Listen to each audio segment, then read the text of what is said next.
Muy buenas noches amigos, hoy es domingo 11 de octubre del año 2020. Soy Laura Guzmán, bienvenidos a Frontal.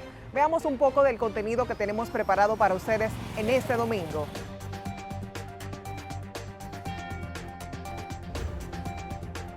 Hoy en Frontal preparamos un programa especial dedicado a las dictaduras del mundo, en especial las pasadas y presentes que han marcado de forma muy atroz la historia de la humanidad. 32 países hoy viven todavía bajo una dictadura. Recordamos en carne viva para jamás olvidar la dictadura que marcó la historia de la República Dominicana. Rafael Leonidas Trujillo Molina, el tirano ajusticiado, porque jamás queremos un jefe. Yo soy un trabajador. Y vos lo sabes. Mi padre fue tomado herido, prisionero. Se sentaban en la silla eléctrica. Fue un dictador. ¿Cómo siguen sucediendo nuevas masacres en el día de hoy? Patria, Minerva y María Teresa, uno de los capítulos más oscuros. Era una cuestión tan terrible que todo el mundo tenía miedo. El pasado 1 de octubre, el Poder Ejecutivo sometió a la Cámara de Diputados el proyecto de presupuesto para el año 2021, acción que causó revuelo en muchos dominicanos por lo que éste planteaba. El gobierno propuso establecer impuestos a los servicios digitales que sean utilizados o contratados en la República Dominicana, independientemente del lugar en que se encuentre el servidor o plataforma tecnológica que lo soporte. Me parece que son medidas contraproducentes. En el caso de la tarjeta de crédito, afecta a los que adquieren productos vía internet, por ejemplo, porque se habla de consumos en moneda extranjera. Yo voy a ver exactamente cómo ellos justifican lo que nos criticaron a nosotros. Nosotros simplemente vamos a ser acuciosos en cómo están distribuidas las partidas. Estamos en tiempo de pandemia y ya vimos los organismos dedicados a manejar la salud mundial, ¿entiendes? Que dice que la pandemia nos va a durar 2 años más. Uno de los puntos que ha causado más revuelo en el país es la idea de gravar el salario de Navidad, que está libre de impuestos, según establece el Código de Trabajo. De inmediato las reacciones no se hicieron esperar. El salario 13. Ustedes saben que eso es un manto sagrado, que la gente se planifica y mucho más en la crisis. En medio de este derrumbe económico, donde se han caído los ingresos de la gente, más de 1 millón ha quedado sin trabajo y los que tenían unos ahorritos se les fueron en la pandemia. Entonces, tocar el salario 13, el salario de Navidad, es impensable. Los dominicanos que pagamos impuestos no aguantamos un aumento más y no vamos a aceptar más impuestos. Mientras sigan paseándose en la calle, bien campantes, los responsables de robo de fortunas que salieron del presupuesto del Estado y que duplicaron en 8 años, la deuda externa del país. El jefe de Estado trató de apaciguar los ánimos de la población, prometiendo que los impuestos serán transitorios, de única aplicación en el año 2021, y prometió consensuar con el pueblo los nuevos impuestos y desestimar algunos de ser necesario. Depositamos, como su nombre lo indica, un anteproyecto de presupuesto. Ese anteproyecto será discutido con toda la nación. No se va a imponer nada, como ha sido siempre la forma nuestra y nuestro estilo de gobernar. Se va a discutir con toda la sociedad. Si hay impuestos, proyectos de impuestos que han sido sometidos en otros países, que organismos han recomendado, que no proceden, pues esos impuestos no serán aplicados.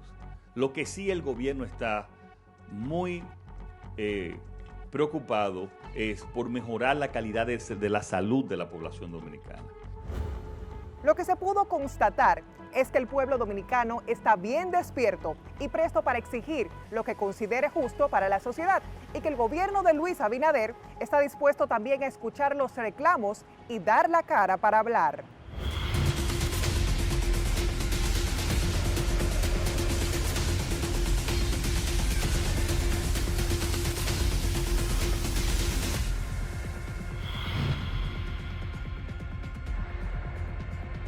Una dictadura es un régimen político en el que una sola persona gobierna con poder total, sin someterse a ningún tipo de limitaciones y con la facultad de promulgar y modificar leyes a su voluntad.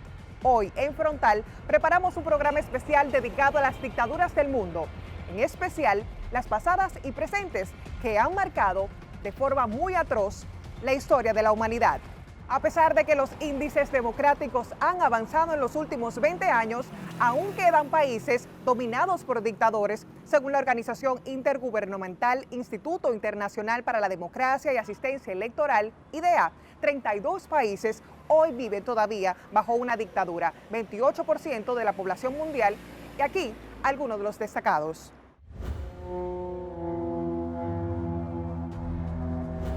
Nicolás Maduro es presidente de la República Bolivariana de Venezuela desde el año 2013. IDEA y varias organizaciones internacionales le consideran dictador desde el 2017, cuando el Tribunal Supremo suspendió al Parlamento que contaba con mayoría opositora, aunque la actual Constitución se aprobó en 1999. Comandante, no pudieron contigo, no podrán con nosotros jamás, jamás podrán.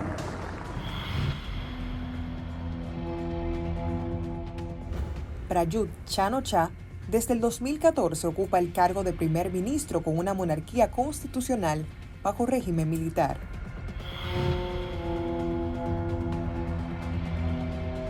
Xi Jinping llegó al poder de China en el año 2012, elegido por el Partido Comunista Chino. El tipo de régimen existente es el de República Socialista de Partido Único, que se estableció desde el año 1949.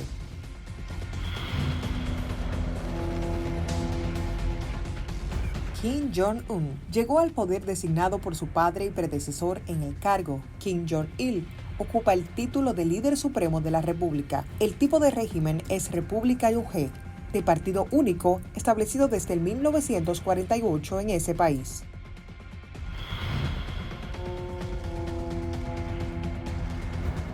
Cuba es una república socialista de partido único. Desde 1959, año en que accedió al poder Fidel Castro, actualmente su presidente es Miguel Díaz-Canel, luego de que sucediera al poder a Raúl Castro.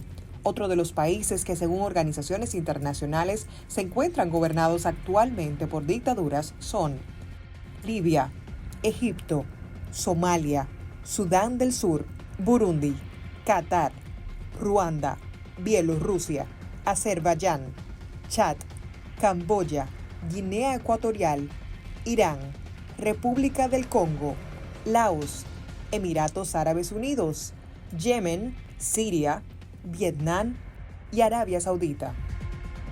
El siglo XX será recordado como uno de los siglos más sanguinarios de la historia mundial, en gran medida debido al auge del totalitarismo y las dictaduras militares. Detengámonos un poco a ver las dictaduras más salvajes de la historia, en orden de cantidad de muertes y atribuidas a su mandato. El mayor asesino del siglo XX fue Mao Zedong, líder de la Revolución Comunista en China. Fue el ideólogo detrás del Gran Salto Adelante, un plan económico basado en la industrialización acelerada y la colectivización agrícola que derivó en una hambruna que acabó con la vida de hasta 45 millones de personas. Entre 1966 y 1977, también promovió la Revolución Cultural, durante la cual fueron perseguidos y reprimidos hasta 2 millones de burgueses y terratenientes. Se estima que entre 49 y 78 millones de personas murieron durante su mandato, sea por ejecución, encarcelamiento o de hambre. En 1958 o 1959, más o menos, tuve la impresión de que Mao realmente se había divorciado del mundo que le rodeaba, del pueblo chino, y que había sido capaz de organizar una revolución, pero que no sabía cómo gobernar un país. La gente no tenía nada que llevarse a la boca, ya no tenían que comer. Cuando ya no les quedaba nada, se comían los cuerpos de los que habían muerto hacía poco. Joseph Stalin fue secretario general del Comité Central del Partido Comunista de la Unión Soviética entre 1922 y 1952. Al asumir el poder, sofocó gradualmente a todos los disidentes políticos de su gobierno. A partir de 1930, se desencadenó la llamada Gran Purga o Gran Terror de Stalin. una serie de campañas de represión y persecución con millones de víctimas ejecutadas por delitos políticos y penales. En paralelo, sus planes para transformar Rusia de un país agrícola a uno industrializado causaron una gran hambruna en todo el territorio soviético. En total, se le atribuyen aproximadamente 23 millones de muertes al líder ruso. Creó un imperio mayor que ninguno de los zares. Probablemente fue el gobernante más poderoso que haya tenido Rusia. Pero se lleva el premio al ser más malvado que ha producido la raza humana. Stalin tenía el poder total. Probablemente llegó a tener más poder que ningún otro individuo en la historia del mundo hasta el momento.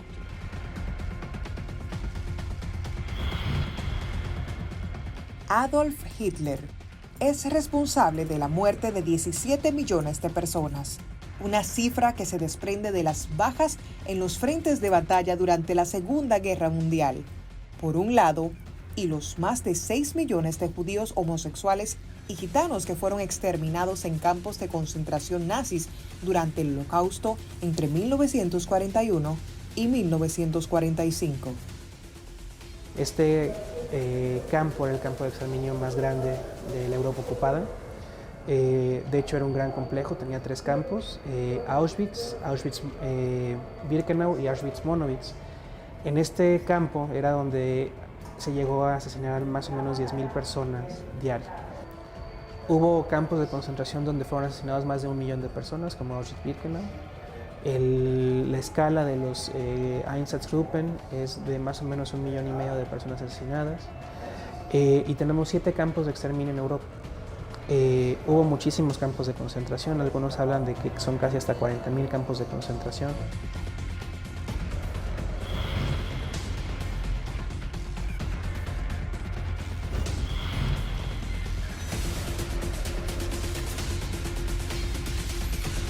Fueron los últimos dictadores de Argentina, los 4 que sucedieron en la presidencia del país, fruto de la sublevación militar autodenominada Proceso de Reorganización Nacional, que el 24 de marzo de 1976 derrocó a la presidenta María Estela Martínez de Perón, que había ocupado la presidencia de la República tras la muerte de su marido Juan Domingo Perón. Con la restauración de la democracia en Argentina, los 4 fueron procesados en diversas causas por crímenes cometidos durante sus gobiernos. Pero mientras sea desaparecido no puede tener ningún tratamiento especial. Es una incógnita, es un desaparecido. No tiene entidad, no está. Ni muerto ni vivo, está desaparecido.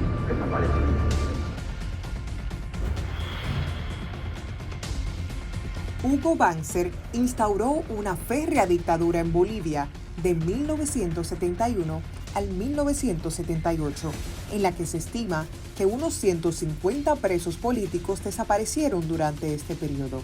En los sótanos de las dependencias del por aquel entonces Ministerio del Interior se encontraron celdas de tortura y huesos de humanos.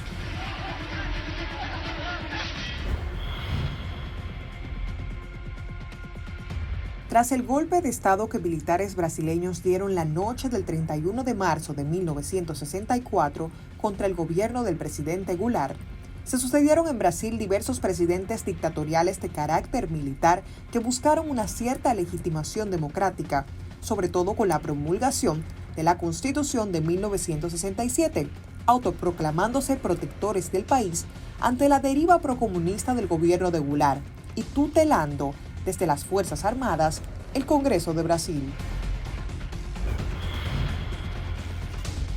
Augusto Pinochet encabezó el golpe militar contra el presidente Salvador Allende el 11 de septiembre de 1973 y asumió como comandante en jefe la presidencia de la Junta Militar de Gobierno que tomó las riendas del país, convirtiéndose de facto en presidente de la República de Chile. El 16 de octubre de 1998, Augusto Pinochet es arrestado aquí en Londres mientras se encontraba de vacaciones por una orden emanada desde España por el juez Baltasar Garzón. Esa noche, Scotland Yard sorprendió a su escolta y al propio general que se recuperaba de una operación quirúrgica. Primero le dije, usted está arrestado por asesinato. Furioso, como que ¿quién se creen ustedes? Que no me pueden arrestar, que yo tengo inmunidad.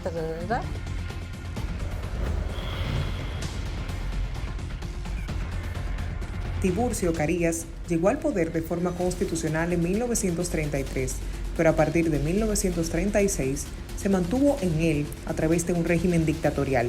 Su administración fue conocida como una de las dictaduras militares más temidas que hubo en Centroamérica.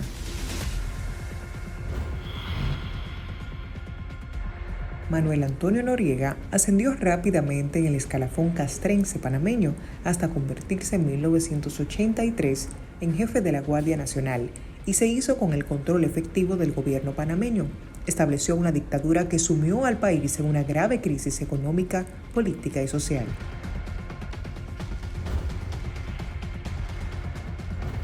Y si hablamos de estrategia política y liderazgo imponente, que nos ha dado buenas lecciones, aunque se traten de producciones televisivas, no podemos dejar pasar desapercibido algunas excelentes dramaseries que conocemos por medio de la afamada plataforma de Netflix. Estos dramas nos escenifican la historia de la política de los Estados Unidos y todo lo que está dispuesto a hacer un político para arrebatar y mantenerse en el poder.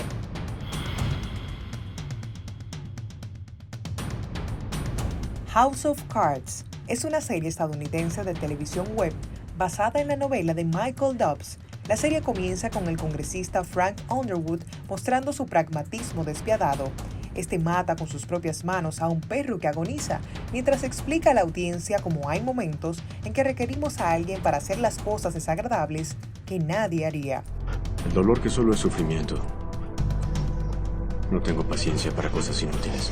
Del Senado a la presidencia, uno de esos villanos que miente y destruye a quien se interponga en su camino. Lo que un mártir quiere más que nada es una espada que clavarse. Entonces le compras la espada, la sostienes en un buen ángulo y luego 3, 2, 1. Que me culpen a mí.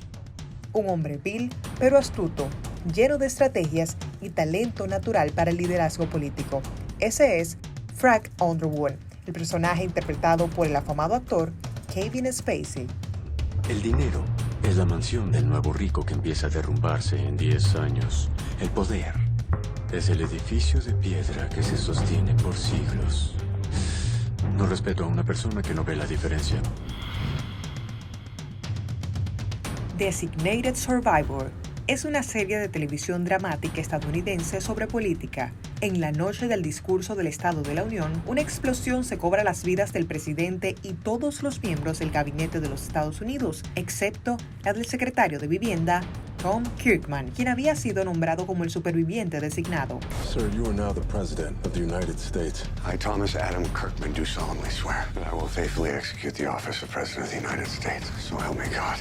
Kirkman juró inmediatamente como presidente, sin saber que el ataque es solo el comienzo de lo que está por venir. I am relieving you of your command effective immediately. What? General, you are fired. Vamos a una pausa comercial y cuando retornemos en Frontal. Ha sido una de las más sangrientas dictaduras en el continente americano. No podemos dejar de hablar de dictaduras sin dejar de mencionar la que más cerca nos toca. La dictadura del tirano Rafael Leónidas Trujillo Molina. Yo soy un trabajador y mi pueblo sabe.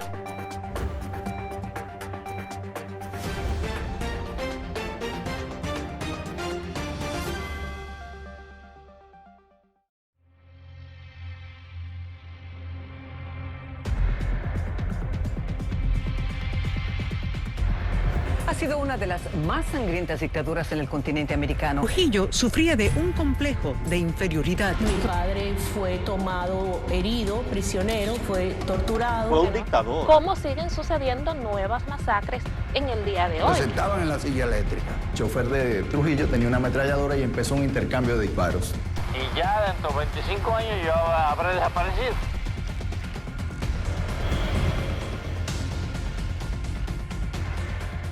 No podemos dejar de hablar de dictaduras sin dejar de mencionar la que más cerca nos toca, la dictadura del tirano Rafael Leónidas Trujillo Molina. Nos encontramos en el Museo Memorial de la Resistencia Dominicana, una institución dedicada al rescate de la memoria histórica correspondiente a las luchas de varias generaciones de dominicanos y dominicanas durante la dictadura del tirano Trujillo, sus antecedentes y sus consecuencias.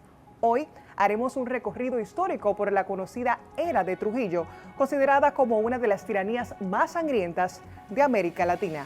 you resent the word dictator? No. Yo soy un trabajador. Y mi pueblo sabe eso. His Excellency said that he doesn't resent that word whatsoever. Because what he is the hard-working man, and the people, and our country, our citizens knows that he's a hard-working man. So consequently, what he's done is the benefit for the country. Esa dictadura es una especulación de los enemigos. Nos sentaban en la silla eléctrica. Entonces, aquello era algo infernal, increíble. Mi padre fue tomado herido, prisionero, fue torturado y asesinado. El cuerpo no fue entregado hasta 23 días después. Nosotros somos de los que tuvimos suerte porque pudimos enterrarlo. Muchos no los han podido enterrar. Y es trágico eso es trágico. El sentirse afortunado frente a eso. Perdón. Rafael Leonidas Trujillo fue un militar y político dominicano que gobernó como dictador de la República Dominicana durante 31 años. Su gobierno fue uno de los más sanguinarios de la historia del país, ya que durante su mandato se produjeron cerca de 50.000 muertes. La era de Trujillo fue la época más terrorífica de la República Dominicana. Al llegar al cargo de presidente, Trujillo empezó su política represiva con la prohibición de los otros partidos políticos y sembrando el terror a través de los militares para atemorizar a sus opositores. ¿Cómo se vivía? ¿Cuál era el ambiente social tan cargado de tanto miedo, de una persona desconfiar de la otra? Le voy a contar esto, pero para que lo olvide. Frente a mi casa vivía un señor que era senador. Estaba casado con una señora que había sido compañera de escuela de mi madre. Y me dice ella, fulana, mengana, salíamos todos de la escuela y nos repartíamos. El señor le negó el saludo a mi madre. Mire el miedo donde llegaba.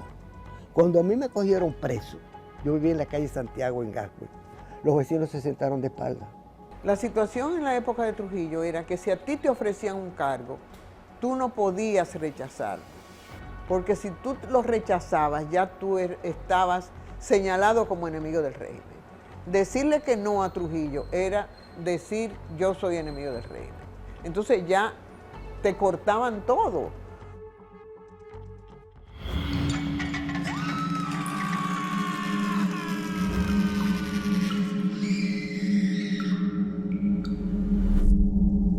Una de las cosas que más preocupó a Trujillo fue la inmigración haitiana, creando una fuerte política xenófoba. Esto desembocó en la masacre de Perejil, uno de los capítulos más oscuros donde al menos 12.000 haitianos, incluyendo niños y mujeres, fueron asesinados. La excusa que tuvo Trujillo para ordenar esa cruel matanza en 1937 fue que muchos terratenientes no estaban de acuerdo con la presencia de trabajadores haitianos y supuestos conflictos en la frontera. Aquí podemos ver algunas de las imágenes de este triste capítulo de nuestra historia. Personas no solo haitianas, sino también personas dominicanas, personas que por el simple color de la piel en aquel momento se podría decir que murieron. Y nosotros entendemos que hasta ahora en el país no se ha dado el suficiente espacio de reflexión para hablar de lo que pasó, para recordar lo que pasó y hacer en cierta forma, hacer memoria, hacer un homenaje a estas víctimas de lo que fue y de lo que sigue siendo, de lo que sigue aconteciendo. Porque en nuestro país lamentablemente hay una decadencia de lo que es la memoria histórica. Y hechos como esto, como la masacre del 1937, son cosas de las que no se habla. Se habla muy poco a nivel académico, a nivel de historia dominicana. Trujillo era un dictador cruel, quien perseguía y torturaba a sus opositores junto con los militares. El dictador mantuvo el control del cuerpo de oficiales a través del miedo. Se dice que Trujillo usaba varios métodos brutales de tortura, entre otros la silla eléctrica y sanguijuelas. También se dice que tiraba los cuerpos de sus opositores en el mar para que desaparecieran fácilmente. Yo sé que ha circulado los rumores de que hay cámaras de tortura y que los prisioneros han sido muy mal tratados. Los presidentes están yendo todos los días al Palacio de Justicia, que están siendo juzgados y sus familiares van a verlos. ¿Qué inteligencia tenían? Ninguna. Crimen, asesinato, eso sí sabían hacer. Matar gente amarrado y agolpeando hombres amarrados. No lo golpeaban suelto, ¿no? A mí nunca un hombre se me enfrentó yo con la mano suelta. Yo cuando me enfrentaron me fajé. A los 2 días me buscaron a mí y me maltrataron de una forma bestial. Y recuerdo que ya yo no aguantaba más golpes. Me estaba golpeando Julio César Bay, cuñado de Ney Nivar. Cuando eso llega Billy García Trujillo, ya en la 40, y de las manos y de los pies caían 2 chorros de sangre. Cuando ve eso, paren esos golpes. Yo no voy donde el tío para comunicarle. Él no sabe lo que está pasando. Mentira, ese es un teatro. Cuando caigo en la 40, estaba Enriquillo, fuimos 5, que nos llevaron amarrados. Duramos aquí un día entero sin comer, presos en una solitaria aquí en Santiago. Y nos mandaron en la noche para allá, para la capital, en la 40, en 2 cepillos. Me recuerdo que no podía yo ni orinar. Y esa esposa apretada como el diablo, que las manos se me pusieron frías. Cuando llegamos ya a la 40, y lo primero que hacen es quitarle la ropa a uno, desnudo en pelota, y nos tiran para allá adentro. Yo nunca en mi vida me imaginé, después que yo tuve una juventud tan sana, que podría haber gente tan criminal y tan malo y tan asesino. Las mismas atrocidades de Adolfo Hitler. Yo nunca me imaginé que yo a los 17 años iba a tener una maldita juventud tan azarosa como esa. Cuando me dice el mayor Dante Minervino, un asesino vulgar, ¿y los hombres que usted tiene? Yo le dije, pero usted no puede pensar que cada uno que viene aquí tiene 2 hombres, porque hasta usted va a caer preso. En alguna parte se rompe. Ahí me dieron un golpe que yo desperté en el suelo. O sea, fue por atrás que me dieron un galletón de eso.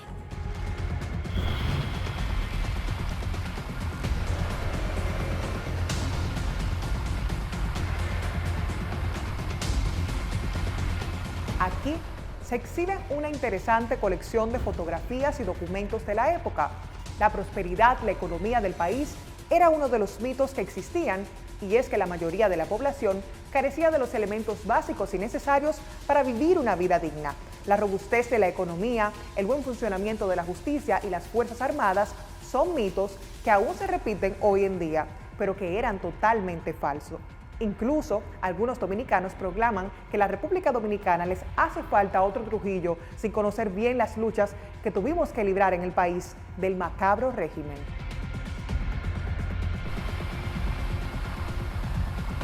República Dominicana, que es un país pequeño, que en el año 30, cuando yo sentí el poder, tenía un presupuesto de 9 millones, ahora lo tiene 150 millones.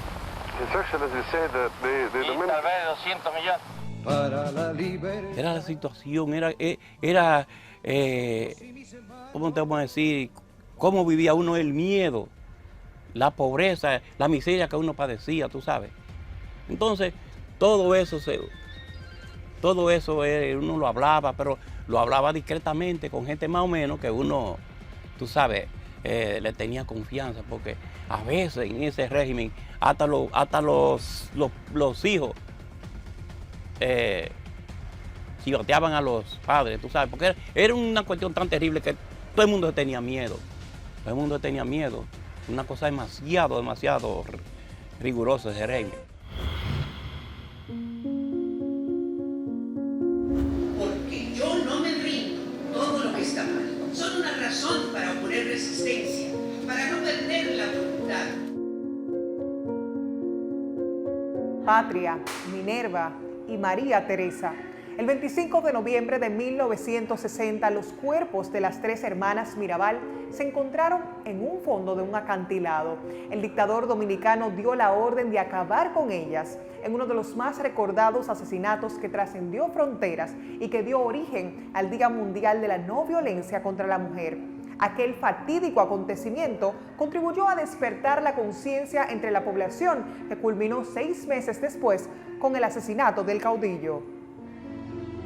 Fue un día terrible, porque aunque lo esperábamos, pero no pensábamos que sí, que se iba a actualizar el crimen. Había unos policías y yo los agarraba y les decía, convénzanse que la asesinaron.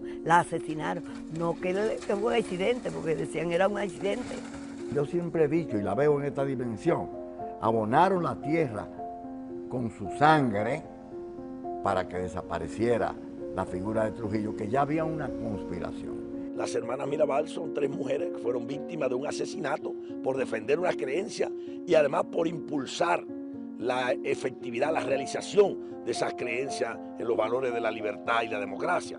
Fueron capaces de dar sus propias vidas en defensa de esos valores, de esa libertad en la que ellas creían, por la que lucharon, pero sobre todo que querían para todo el pueblo dominicano. Cuando ellos lo primero que me preguntan cuando llegan, ¿y por qué a usted no la mataron? Entonces yo le digo, para contarle a ustedes la verdad. Hay una juventud que no conoció eso. Entonces hay que darle oportunidad de que ellos sepan realmente lo que aquí pasó, para que no permitan que vuelva a pasar.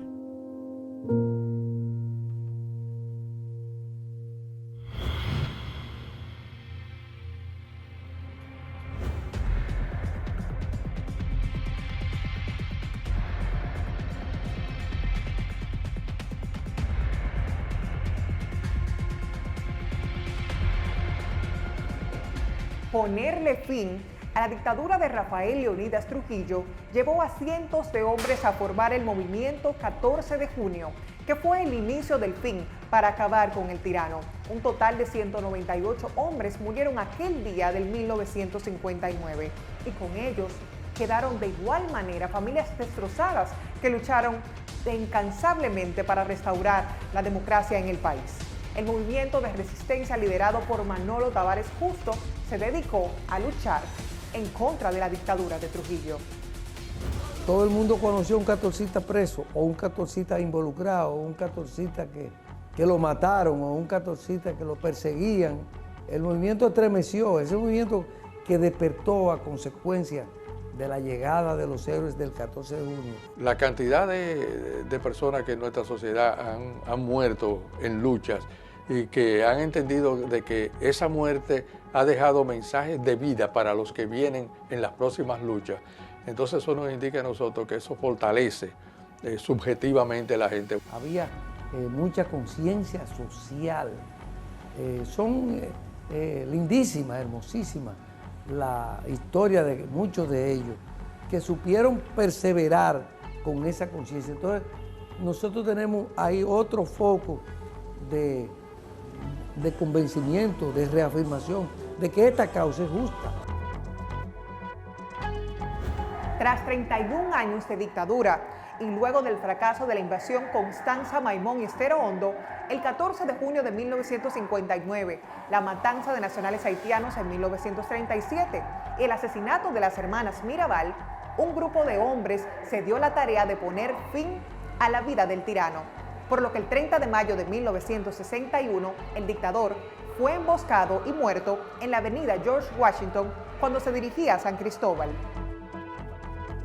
Sale del palacio, va a visitar a su hija, visita a su madre como acostumbraba a hacerlo y luego toma el recorrido hacia la ciudad de San Cristóbal. Habían ya practicado varias veces cómo iba a ser cuando viniera el carro del tirano, porque ese día él iba solo con el chofer, no tenía escolta. Pusieron paralelo y Antonio de la Maza sacó una escopeta y tira el tiro. El carro se orilló y empezó a disparar. El chofer de Trujillo tenía una ametralladora y empezó un intercambio de disparos. Porque yo sé que Amadito tenía un M1. Yo tenía una pistola 45 que era mía, que me la dio Antonio de la Maza. Antonio de la Maza tenía sus armas de él. Antonio Dios, tenía pistola y tenía la escopeta con que él le desbarató ese brazo a Trujillo. Salvador tenía su revólver de él. ¿Quién daba las ideas de cómo era que se iba a hacer el atentado? Dios, nada, nosotros dijimos que la única manera era matarlo ahí cuando él iba en la avenida. Y entonces Amadito nos había dicho que esa noche Trujillo había preparado, porque él preparaba su vaina para irse, pero no llevaba escolta,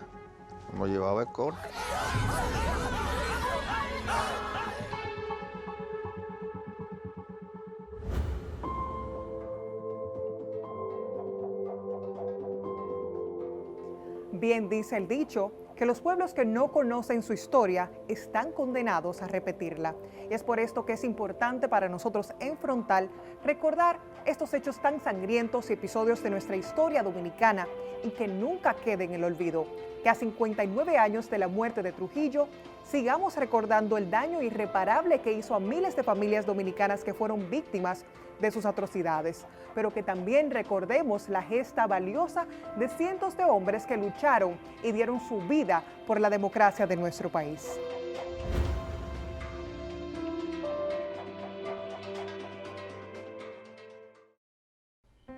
Hurgando aquí en nuestra historia, me doy cuenta que ese bicho de Trujillo era peor de lo que pensaba. Empezó muy temprano y siendo oficial del ejército violó a una mujer en una iglesia y el juicio nunca concluyó. Sedujo al país con un encanto diabólico y se hizo dueño de la isla apoyado de un falso patriotismo. No era un patriota, solo miraba a la patria como su patrimonio. No fue por razones patrióticas que mandó a matar a los haitianos, sino para obligar la quiebra de los ingenios, que se encontrarían sin mano de obra y así poder comprarlos a título personal a precio de vaca muerta. Tampoco crear la moneda dominicana fue un acto patriótico, sino un negocio. Así se adueñó de todos los dólares circulantes y los cambió por papel impreso. Entonces hizo lo que le dio la gana con los dólares y con los pesos. Tampoco pagar la deuda externa parece que fue un acto patriótico, sino otro negocio. Primero, depreció la deuda al negarse a pagar y luego la compró por medio de testaferros, haciendo que el país luego pagara el precio real, ganándose la diferencia. Trujillo era astuto y al mismo tiempo perverso, con rasgos narcisistas y antisociales, que gozaba ver sufrir a los demás, capaz de ponerle su nombre a la ciudad como si le perteneciera, capaz de mandar a matar su propio hermano Aníbal y al presidente de un país como lo hizo con Rómulo Betancourt. ¿Qué crimen le faltó a Trujillo? Con relación a sus nietos, nadie tiene la culpa de llevar un apellido. El problema sería sentirse orgulloso de su historia, que nuestro desencanto con la democracia no sea tan grande que nos lleve a desear que resucite.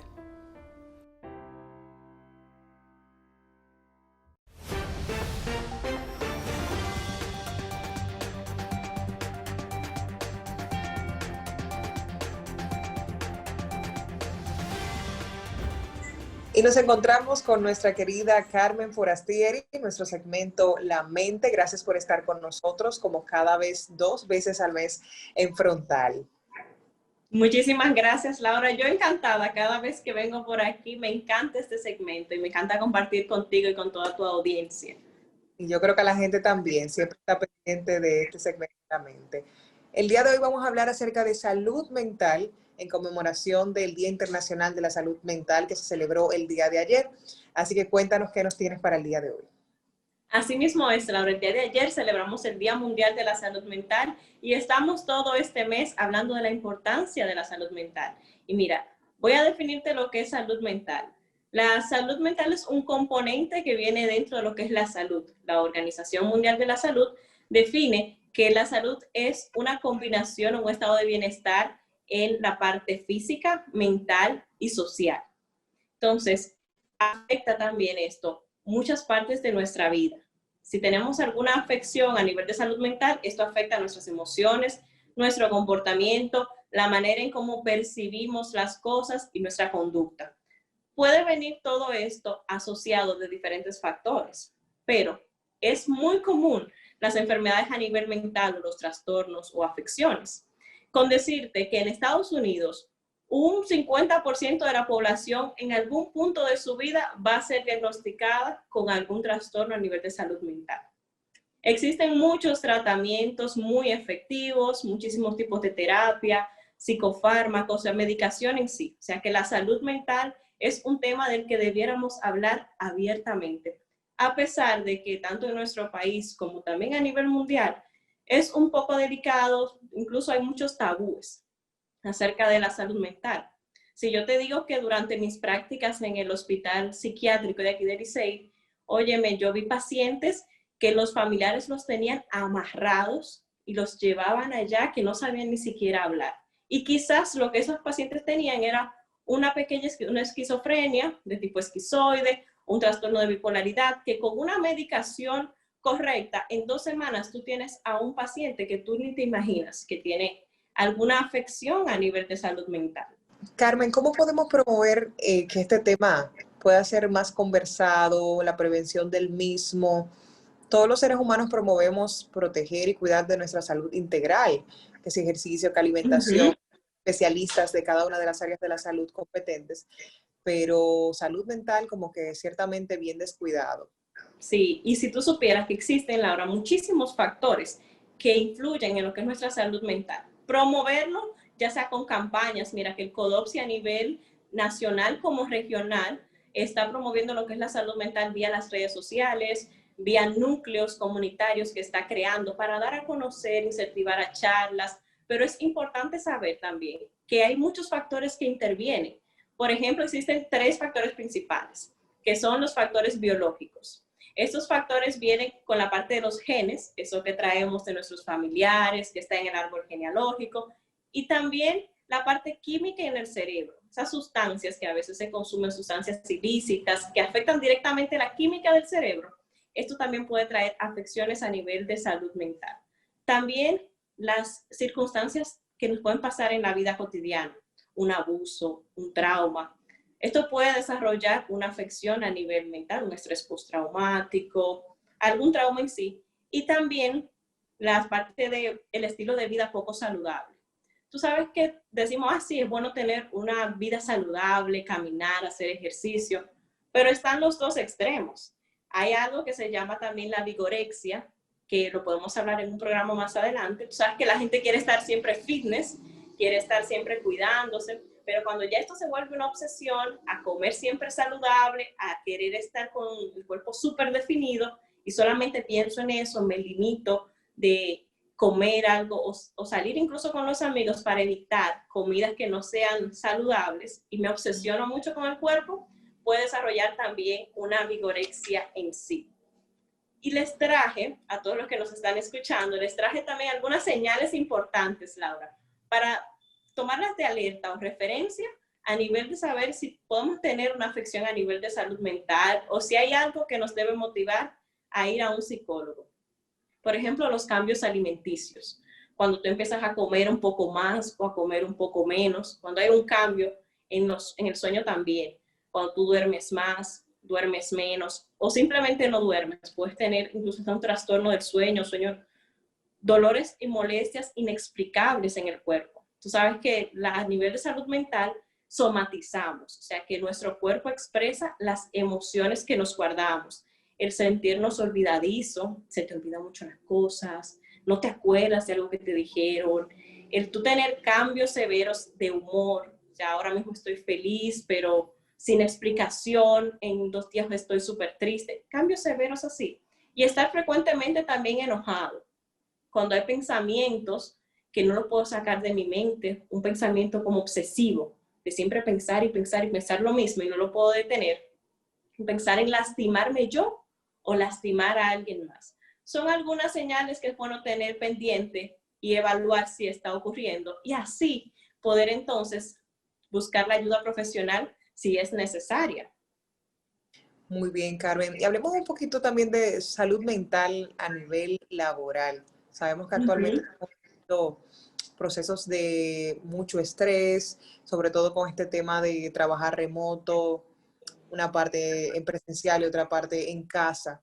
Esos niveles de estrés, ¿cómo podemos controlarlos y preservar que nuestra salud mental se encuentre en óptimas condiciones? Exactamente. Ahora mismo con este teletrabajo estamos teniendo más ansiedad, más preocupaciones y más responsabilidades, porque ahora mismo dentro de tu casa tú eres Laura la mamá, pero también eres Laura la comunicadora, Laura la productora, Laura la esposa. Son muchos roles que tenías fuera, los extrapolas y los traes todos a la casa. ¿Cómo podemos hacer? Crear rutinas, crear un horario establecido, de tal hora a tal hora voy a trabajar.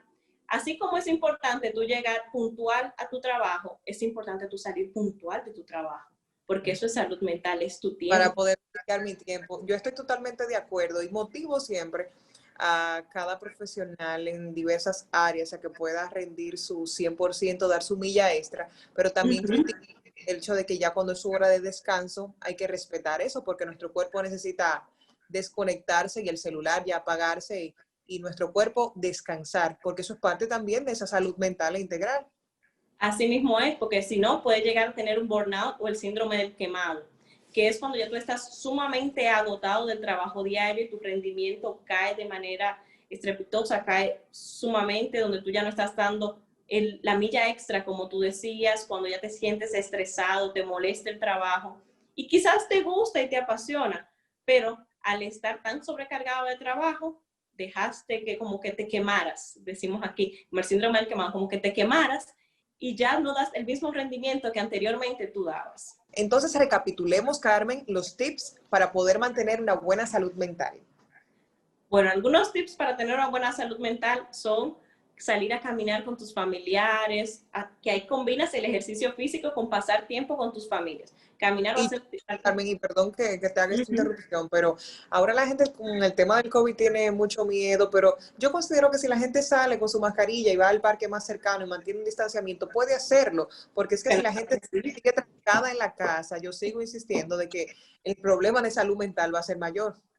Exactamente, es bueno que empiecen a salir, a compartir con familiares, con amigos, siempre con el distanciamiento, pero que haya una comunicación, comer saludable, hablar acerca de las emociones, porque mira, Laura, algo que pasa es que, y más con el duelo, quiero que también en un siguiente programa hablemos del duelo, que a veces tú te guardas las emociones para ti, tú dices, bueno, no me gustaría expresarle a alguien que me siento triste, que me siento mal por alguna situación y prefiero callar. Entonces es como una bola de nieve que va creciendo y creciendo y creciendo y en algún momento te estalla en la cara, por así decir. Y entonces es peor aún los resultados que puedes obtener. Dormir es importante, dormir 8 horas al día, eso es súper importante. También comer saludable, como les dije. ¿Por qué? Pero no comer saludable a un extremo de obsesionarse, sino comer saludable y que tú disfrutes el momento, porque cuando tú te obsesionas, incluso con las famosas dietas, cuando te obsesionas con una dieta, al final no la cumples correctamente o puedes desarrollar alguna vigorexia, que también es peligroso y es bueno tú tener un balance. Lo que te gusta, que sea saludable, pero sin llegar a los extremos, porque los extremos yo digo que son muy malos. Carmen, y finalmente ojalá que estos días tan importantes que se conmemoran internacionalmente sean tomados a conciencia y que cada ser humano pueda hacer una introspectiva y ver en qué áreas de su vida puede mejorar para garantizar una mejor salud mental. Asimismo, confiamos en que ya las personas empiecen a notar que la salud mental es tan importante como la salud física, porque es un componente de la misma salud. Entonces necesitamos que ustedes tomen la confianza, de que eliminen esos miedos, que la psicología, tanto el psicólogo como el psiquiatra, no son para personas locas, todo lo contrario, para personas sanas que buscan tener un mejor bienestar en su vida. En estos días leía una imagen de esas que cuelgan en las redes sociales de que realmente el que va a terapia es porque se ocupa de su salud integral. Exactamente. Es la recomendación que le hacemos a todos nuestros televidentes. Gracias, Carmen Forastieri, por estar con nosotros como cada mes en el segmento La Mente. Gracias a ti, Laura. Un abrazo.